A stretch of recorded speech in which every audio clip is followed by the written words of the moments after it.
let's just start with you, Justin. What sort of inspired the initial idea? This is like we usually start the Q&A. Yeah, so it was a few things. First off, I was trying to get a couple of bigger projects made that were multi-million-dollar things that I almost got made, and I just got really frustrated because the recession hit, and it was around, I think it was around the end of 2014. I was just getting frustrated. I was like, I got to come up with an idea that I could like shoot on weekends for $100K or something like that. So I was on a bus, and I had this thought, like, what if I saw myself in public? And of course, that's Denise Villeneuve's enemy. But that sort of grew into the seed of the idea of whatever this is. But the other thing is that in 2012, I lost a best friend and writing partner of a decade. He's no longer with us. And sort of the fallout of the depression of that, and even though it wasn't my fault, but you still have guilt after something like that, that all sort of wormed its way into my head over a couple of years, and I was in a really low place, and that's sort of where the malaise and all the darkness comes from in the film. So that's that's where that came from. Now, do you guys have a mic to share? Okay. Yeah, they do all go. Yes. I mean, you said you were trying to find something maybe simpler than some Yeah, bigger it's not that projects. simple. This is a very complicated project to Yeah. pull off. You have the big thing is that you have a huge cast by necessity because the entire hook or conceit of the film is that you have multiple actors playing the same character. So I'd love to hear first the challenge that you faced writing and planning all of that out, and then I'd love to hear from the actors about portraying Drew. Sure. Well, I mean, why I thought that would be small is I thought I could break it up into 5 or 6 short films and shoot it over a period of like 7 months, and you just had a different lead actor for each sort of short, and it was tiny, but it didn't work out like that. And Abby can tell you, once we got into scheduling and actually getting it together, it was like, oh, we've got 24 speaking parts and like more locations than shoot days, and it was complicated to say the least. I'm going to let the actors talk about their process, but what I kind of wanted to do was, casting was important, so we made sure we found people who could act to begin with. It seems obvious. And then what I wanted to do, I didn't want to step on their toes as performers, but Drew needed to have consistency. So we did sort of a boot camp, and I came up with a long 50 or 60 year history of the character, made sure they read it and they knew it. And then we all sort of sat around a table and came up with common tics he'd have, like scratching the back of the neck, because that's where the K starts, tapping the fingers when he's trying to remember something. It's like a mnemonic device to sort through all the dozens and dozens of sets of memories he's got. Ways of walking, and then beyond that, we just sort of let the performances flow. But I'll let Jack talk. He's lying. He's lying. We didn't do anything. Oh yeah. We didn't do any of that. They just showed up on set? No, he just stuck us in a room, gave us a marble and a bunch of cocaine. Oh yeah, the marble. Yeah, that's what he said. Hey, have that. I mean, you sort your own shit up. Wait, you're not supposed to use real drugs? It's a low budget film. Yeah, artistic license. It was artistic license. Yeah. Where's the marble? I have several of them at home. I have one of the marbles. I sold one of the marbles. Yeah, the marble is like the last thing his mom gave him that he's got to hold on to, so he keeps it with him. It's the only consistency he's got. Well, we're going to start with Laura first. Okay. So, I mean, what is it like to act? What's the question? How did you prepare for the role? Well, what else? What's it Drew like? or Julia? I mean, either. Oh. But it is interesting because you're acting with the same character in multiple scenes, but with different actors. What was that experience like? I think I had the easy job, to be honest, because I was the only consistent person. At the end, okay, sure, Drew came in a little bit for me, but I didn't have to concentrate too much on Drew. I could just be Julia for the most part, so I think I got away pretty lightly.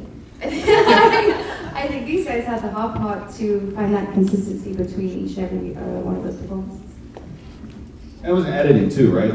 Like a good example, Sam, you can pass that. Sam. Acting was shit. No. I just mean like there'll be great scenes that we get, especially with stuff like Sam, but Sam felt like someone else in those scenes. So I'd be like, oh, okay, I gotta cut that fuck. And that was, it would be such a fun scene, and you're like, oh, okay, but that's not Drew anymore. So it was a lot of like sacrificing stuff that I liked that wasn't consistent. Anyway, Sam, why don't you talk a little bit about your prep? Where you came from and all that sort of thing. Well, the best thing for me was the Drew boot camp, right? So we can be on the same page, on the same wavelength, as far as the marble and everything else. that Drew had. I wish now I would have watched other people on set before I did my stuff.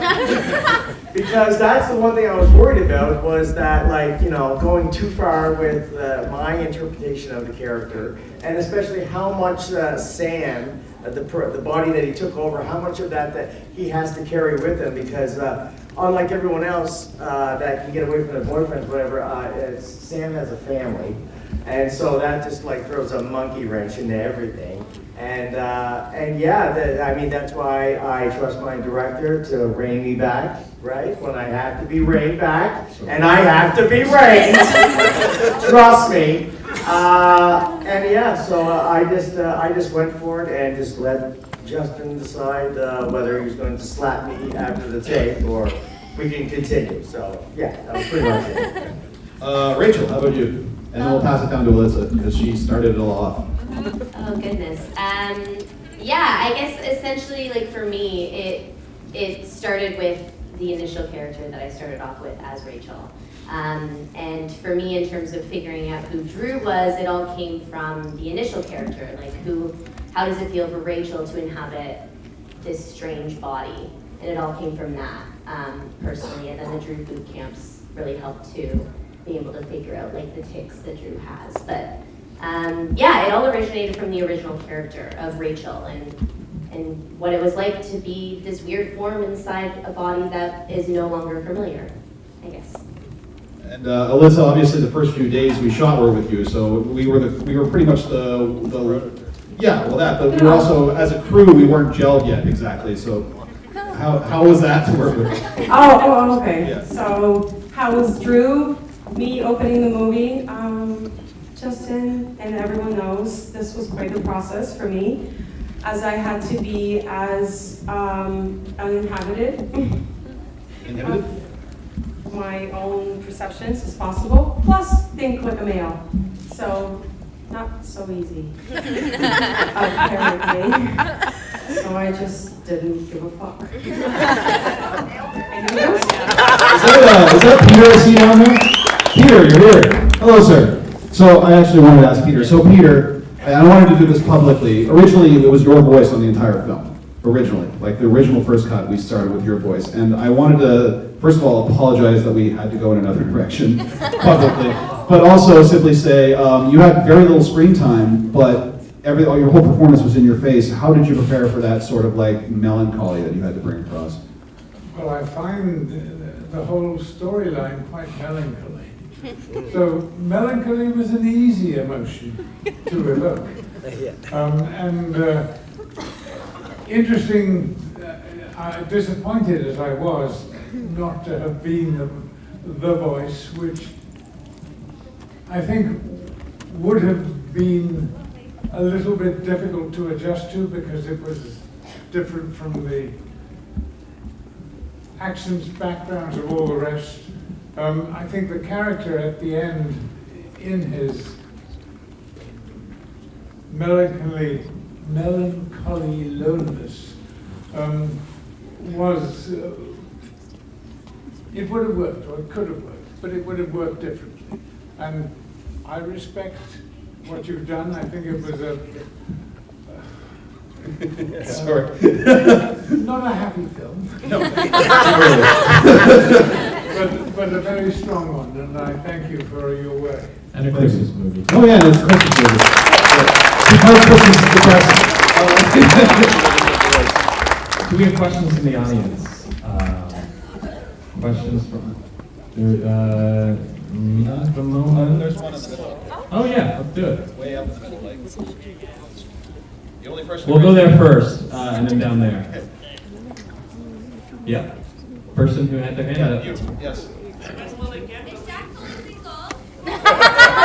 Well, let's ask the people who created t-shirts. That's Jack Foley's dinner. Your Team Jack Foley t-shirt.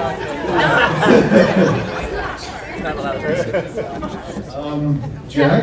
I don't even have a mic. That's okay. Just let it happen. Just let it happen. No, I'm not a new bachelor. Thanks for asking. But I am married. Yes. It's the beard! And I had to say that because she's here right now. She's killing me. I love her. There was another question that was being asked right there, yes. It was him. Okay. I wanted to ask about the cocoon because it looked like The cocoon? very. Sure, is Chris Nash here? Is he on stage? Sorry. So, The question is about the cocoon. now, what is the question about the cocoon first? Is it part two? What? Just a lot, just like the scene, making it. Okay, well, Chris Nash is sitting here somewhere in this audience, and I'm not sure where.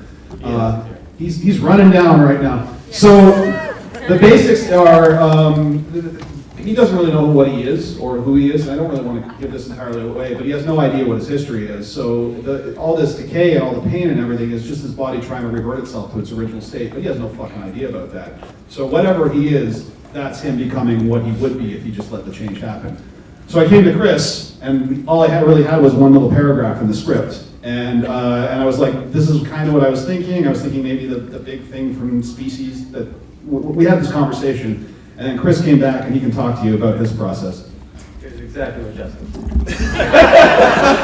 He's a man of few words. No, we just, my girlfriend and I who built it with me, we just, well, she was primarily responsible for the whole egg thing and all the tentacles and stuff. Yeah, we just scrounged around, found some body parts, more like push these through. Come on. You'd be amazed, like The whole bed's a puppet, guys. Like the entire thing. The whole bed the was whole real. bed is a puppet too. Like we had to build another bed, like build a bed frame, and just have a hole through the middle. So we were just kind of like we were lying on our backs, pushing up on this egg thing while slime was dripping down on us, and we had to somehow shove Peter in there. Yeah, like, that's Peter's arm.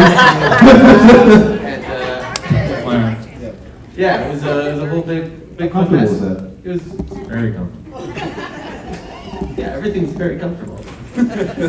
Yeah, so the majority of the effects in the film were done by David Scott and Alexander Anger and Tabitha Birch. Is Alex here?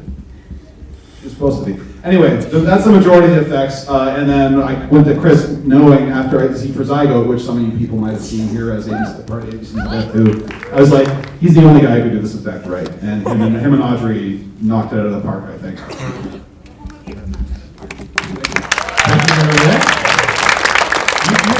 Yes. Can you tell us what you guys did at Drew Boot Camp?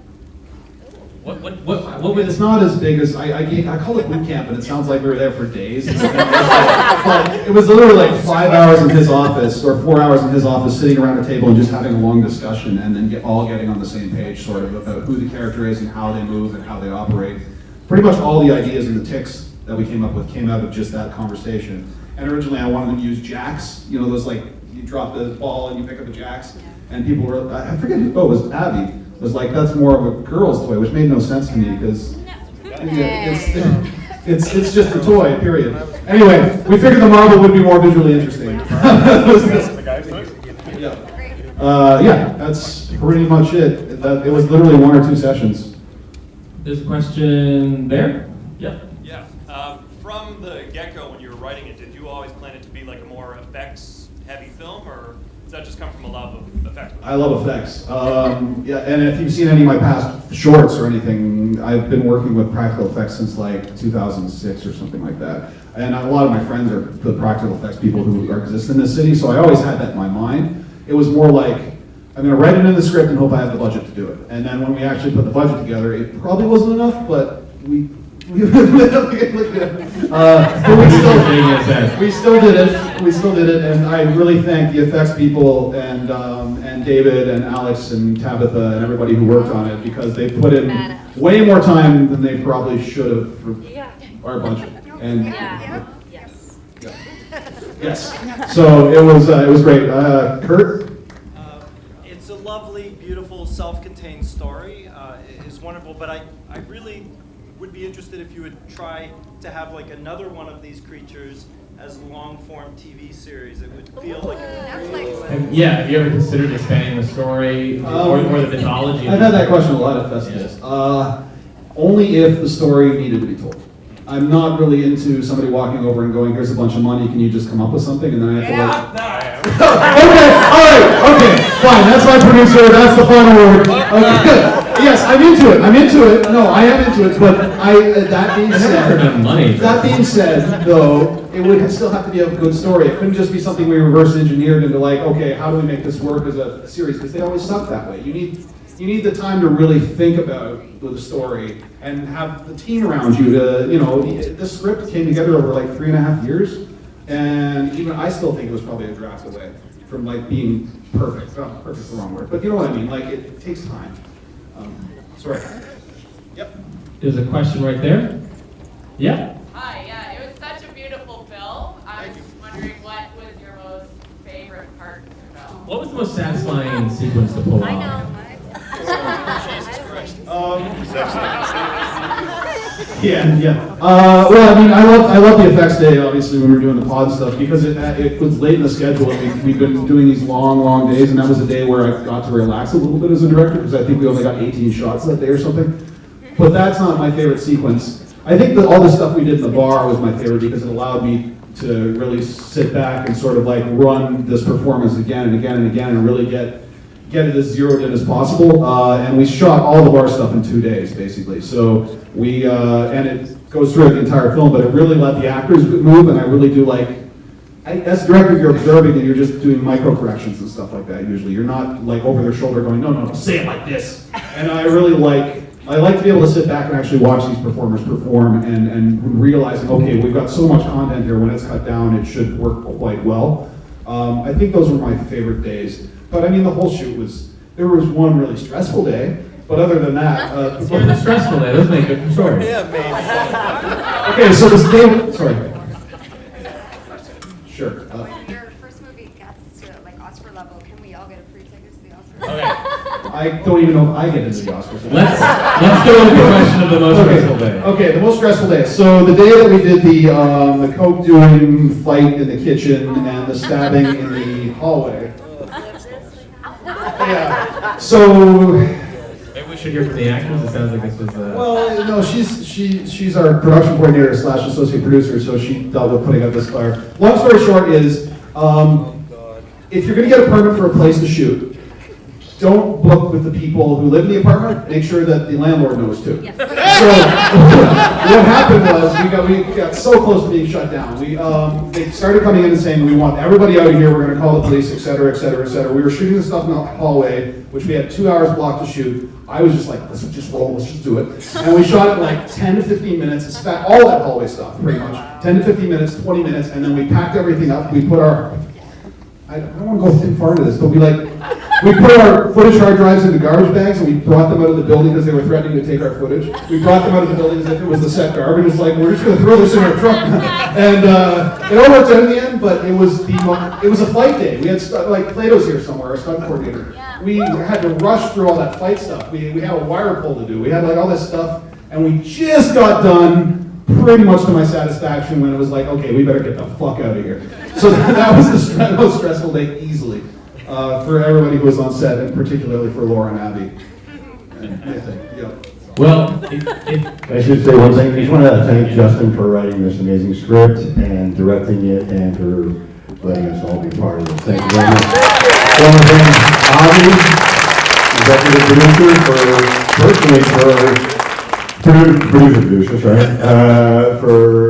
for telling Justin that he had to sit down and talk with me. It means a lot, and if it wasn't for you, I wouldn't be standing here right now. And of course, our Trombley for dealing with everybody's shit. Have you heard this much swearing in a question and answer before?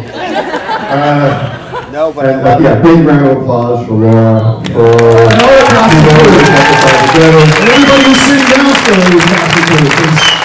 Yeah, it just wouldn't exist without you guys, so thank you very much. Thank you. And if you guys have more questions, come over to the pub and ask them there.